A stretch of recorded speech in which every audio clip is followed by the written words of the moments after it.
Ursula Andress, the iconic beauty who captivated audiences in Dr. No, is no stranger to living life on her own terms. In the 1980s, her romance with actor Harry Hamlin, a man 15 years her junior, turned heads across Hollywood. The affair, full of passion and surprises, took an unexpected twist when Andress discovered she was pregnant with Hamlin's child, adding yet another layer of intrigue to this age-defying love story. Join us as we dive into the fascinating history of their relationship, its impact on their careers, and the ripple effect it created in Hollywood. In 1953, at the age of 17, Andress was already stepping into the world of adult relationships, which would later become a defining feature of her public persona. She confessed that she lost her virginity to the renowned French actor Daniel Guérin, who was 32 at the time and married. Their relationship began under complicated circumstances, as Andress was still a teenager while Guérin, a mature and established actor, was deeply involved in his own marital life. This early experience would set the tone for her relationships in the years to come, marking the beginning of a series of passionate, yet often controversial affairs. 2 years after her encounter with Guérin, Andress made the bold decision to move to the United States in 1955, hoping to pursue a career in Hollywood. This move not only marked the beginning of her professional rise, but also her entry into a new realm of high-profile relationships. She quickly became involved with some of the most famous and rebellious figures of the time, including the American actors Dennis Hopper and James Dean. The allure of Hollywood was undeniable for a young European actress, but her relationships with these two iconic figures were as intense as they were brief. Both Dean and Hopper, known for their wild lifestyles and inner turmoil, represented the epitome of the troubled artist, and Andress was caught in the whirlwind of their creative yet destructive personalities.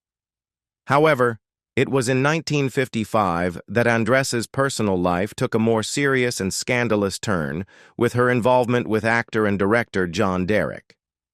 At the time, Derek was already a married man with 2 children, but his relationship with Andress became one of the most talked about in Hollywood. Despite the fact that he was bound to another woman, Derek could not resist the allure of the 19-year-old Andress, and in a move that shocked many, he left his wife, actress Patty Bears, and their children to be with the young Swiss actress. Derek's decision to walk away from his family to be with Andress caused a scandal in Hollywood, drawing attention to both his personal choices and her provocative charm. Their love affair, based on passion and rebellion, caught the public's eye and kept them in the media spotlight. On February 2, 1957, Andress and Derek made their relationship official by marrying in a quick and secretive ceremony in Las Vegas. The union, which seemed at the time like a romantic fairy tale, was marred by the complications of their past and the pressures of their respective careers. While Andress, at 19, was still young and in the prime of her career, Derek, significantly older and already established in his own right, had a more complicated history. Their marriage, however, did not last, and by 1964, their relationship began to unravel.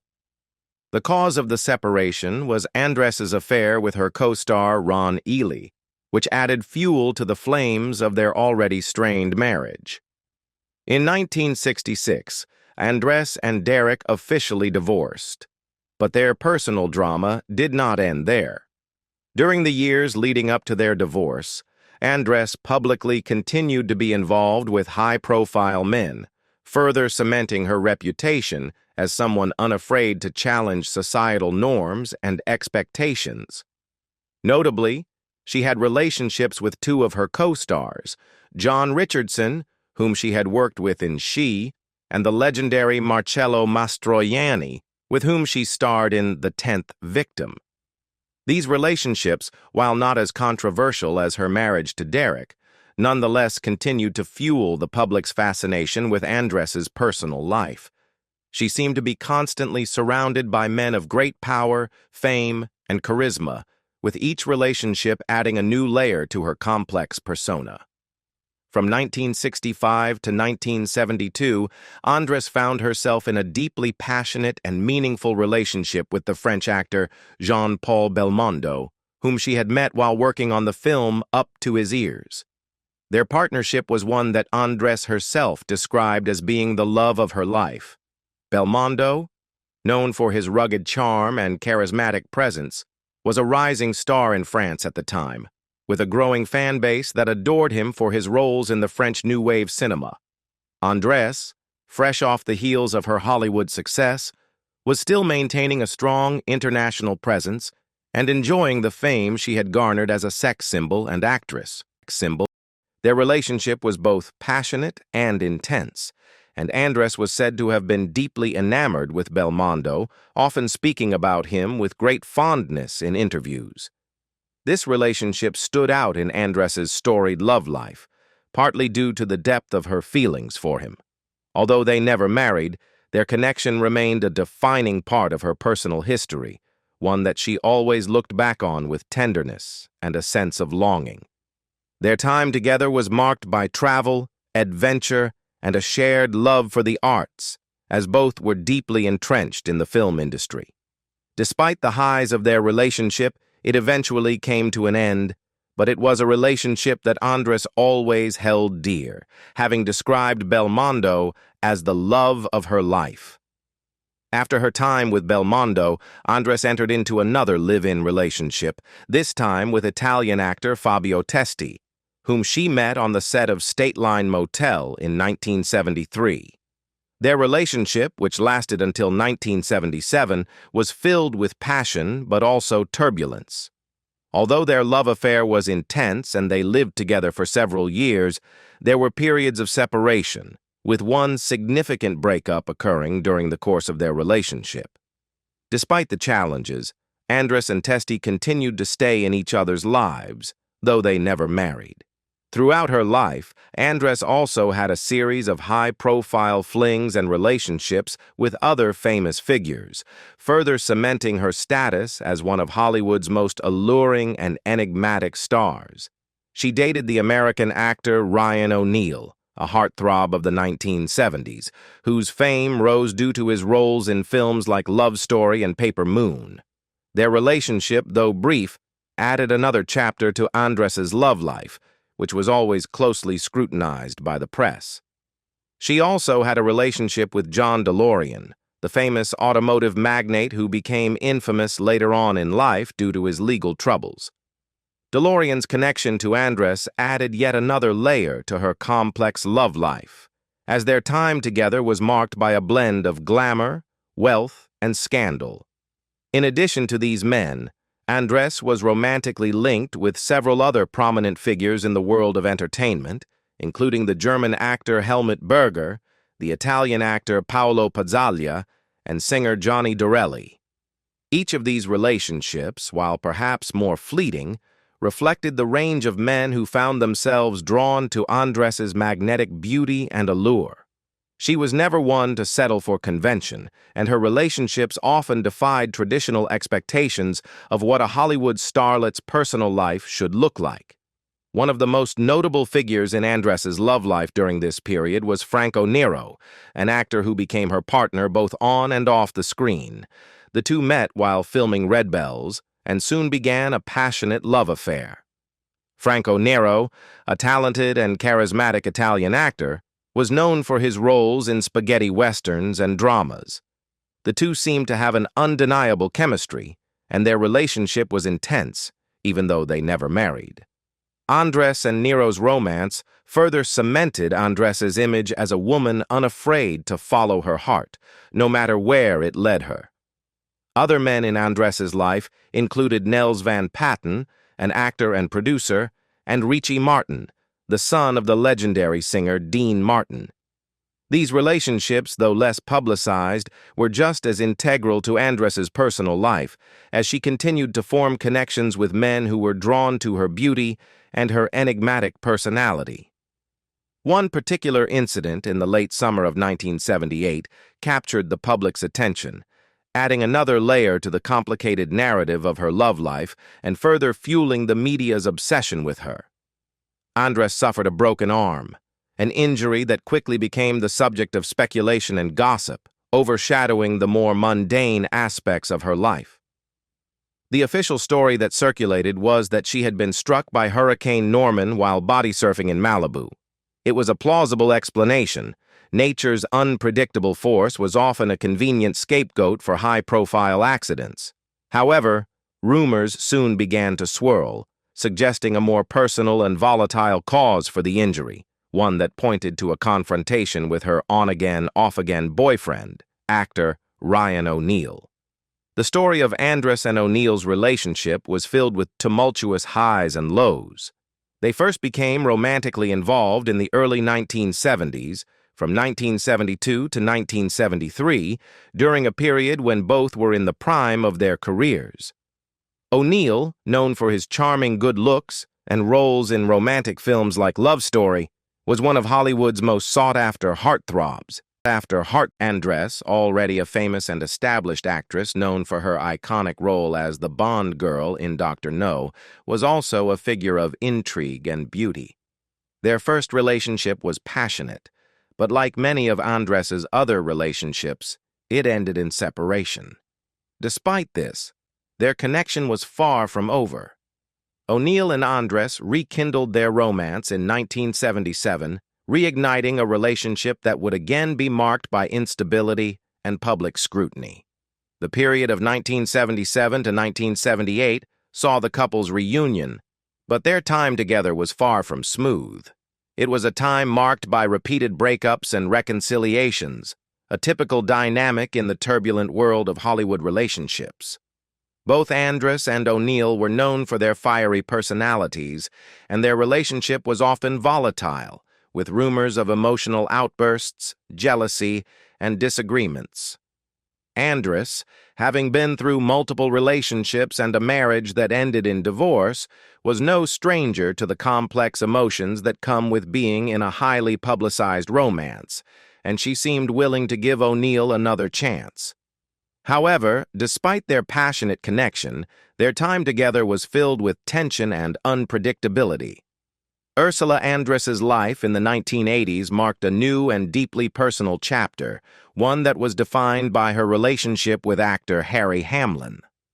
The two met in 1979 while working together on the set of the fantasy adventure film Clash of the Titans, a project that would not only introduce them to a wide audience, but also bring about a significant shift in Andress's personal life. Their connection was immediate and intense, and before long, they were living together, embarking on a relationship that would later produce a child, a pivotal moment in Andress's life as both a mother and a partner. At the time, Harry Hamlin was an up-and-coming actor who had gained recognition for his roles in films and television. He was best known for his role in L.A. Law in the following years, but in 1979, he was still making his name in Hollywood. Andress, on the other hand, was already a seasoned star, renowned for her striking beauty and iconic roles, particularly as the unforgettable Bond girl in Dr. No. Despite their differences in age and experience, the connection between the two actors seemed natural, and their relationship soon became public. The pair quickly became inseparable, living together and sharing their lives in a way that was rarely seen in Andress's previous relationships. The culmination of their relationship came on May 19, 1980, when Andress gave birth to their son, Dmitry Alexander Hamlin. The birth of their child marked a significant moment for Andress, who had not had children from her previous relationships. The experience of motherhood was one that would shape Andress in ways she had never imagined, and Dmitry became a central figure in her life. However, the story of his birth was far from ordinary. As was often the case with Andress's life, it was filled with a touch of glamour, intrigue, and the presence of famous figures. On the night of her delivery, actress Linda Evans, Andress's close friend, drove her to the hospital. Evans, who was well known for her role on Dynasty, played an integral role in ensuring that Andress was cared for during this significant event in her life. Meanwhile, Evans' assistant, Bunky Young, was tasked with retrieving Harry Hamlin from the set of the film King of the Mountain, where he was working at the time. The scene of Andress, Evans, and Young preparing for the birth of her son highlights the complex yet supportive relationships Andress had in her life, as well as the tight-knit Hollywood community that often played a part in her personal moments. Although Andress and Hamlin were engaged at the time, their relationship took an unexpected turn in the years following the birth of their son. Despite the romantic bond they shared and the joy of becoming parents together, the couple never married. Their decision not to marry was a reflection of the personal and professional complexities that often accompany high-profile relationships, and it became another one of the defining features of Andress's romantic life. She had long been known for navigating her relationships with a certain degree of independence, and her relationship with Hamlin was no exception. The fact that they did not marry, despite the birth of their child and their long-term cohabitation, was indicative of Andress's desire to maintain her own sense of autonomy and control over her personal life, even while navigating the complexities of being a mother and a partner. Unfortunately, the relationship between Andress and Hamlin would come to an end in 1983 when Hamlin decided to break up with her. The breakup marked the conclusion of a chapter in Andress's life that had been filled with both joy and struggle. Her role as a mother had been a source of personal fulfillment, but her romantic relationship with Hamlin had not withstood the pressures of time and circumstance. The reasons behind their breakup were not entirely clear, but as with many of Andress's relationships, it seemed that personal differences and the challenges of balancing careers, fame, and personal aspirations ultimately led to the end of their time together. The mid-1980s marked another chapter in Ursula Andress's ever-evolving love life, a period filled with high-profile and diverse relationships that reflected both her enduring allure and her willingness to explore various aspects of romantic connection. During this time, Andress became romantically involved with a series of men from different walks of life, ranging from athletes and actors to real estate developers and bodybuilders. This period in her personal life was characterized by a blend of passion, adventure, and the occasional drama, with each relationship adding a new layer to her already complex love story. Among the notable figures in Andress's life during this time was Paulo Roberto Falcão, a Brazilian soccer player who was considered one of the best of his generation. Falcão, known for his skill on the field, became romantically involved with Andress during the mid-1980s, adding a touch of athletic glamour to her already star-studded roster of lovers. Their relationship was a fleeting one, but it reflected Andress's ongoing attraction to men from different professions, highlighting her openness to exploring new experiences and connections. In addition to Falcão, Andress was romantically linked with actor Gerardo Amato, whose own career in film and television added a different dimension to Andress's relationships during this period.